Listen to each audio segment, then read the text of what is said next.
Absolutely. Well, the next we're going to dive into is Best Live Artist. I know with the way that the last couple of years have been, we're just starting to get back into seeing shows and going to performances once again. So for this one, we can all kind of chime in a little bit. But the artists that are nominated, we have Enter Shikari, Broco, Bullet for My Valentine, Bring Me the Horizon, While She Sleeps, Wargasm, and Sleep Token. So Cori, you can begin and we'll all kind of chime in on this one since we all love live music. Oh yeah, definitely. I'm going to have to base some of mine off of past shows because unfortunately I haven't gotten to see any of these guys recently. But for a lot of the reasons that we've brought up already, home court advantage, and just based off of what I've seen them do, well, virtually recently, watching live shows online, as well as what I've seen in the past, I'm going to go with Bring Me the Horizon on this one. They just have such an engaging stage presence. They really rile up the fans, and they connect while they're on stage very, very well. After that, I would go with Bullet for My Valentine because, again, very, very engaging performances both around. I think it's going to be close between those two. Okay, how about me?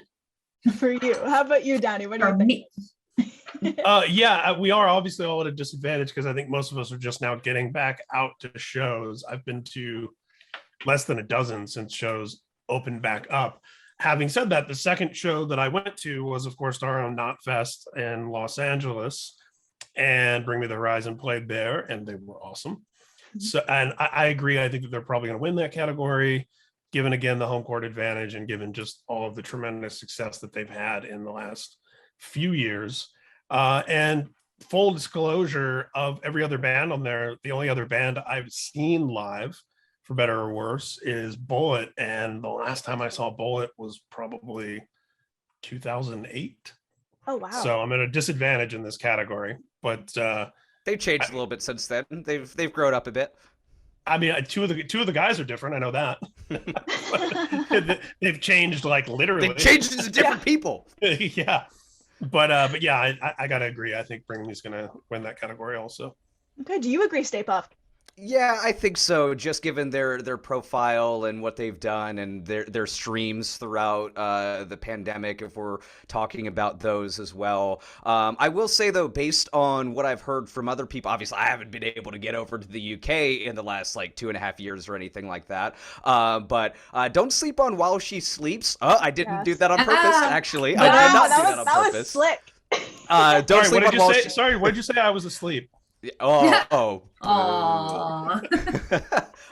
Or Enter Shikari. I'm not really a Shikari fan, but I've talked to a lot of people that both love and don't love the band, and all agree that their live shows are some of the best that they've been to. And, you know, you take that with a grain of salt because, of course, people that are, fan people about the band are going to say that they're live. But I also have heard from people who aren't into the band that they put on a killer show, which is I think a mark of a really, really good artist, that if you get people entertained and into you when they're not normally into it, I think that that's really good. But yeah, I think that in this one, the profile might be a little bit too high, and I think Bring Me is gonna probably bring this one away. Yeah, I feel like when you see Bring Me, it's a spectacle. It's the first time I remember seeing such a clash of different colored lights, and it's just like a pure rock performance. I've seen every band that's nominated here other than Sleep Token and Wargasm. However, While She Sleeps, I remember seeing years ago with like 200 people in this really dingy club, and they were incredible. Like that entire room was sweating, dancing along, was amazing.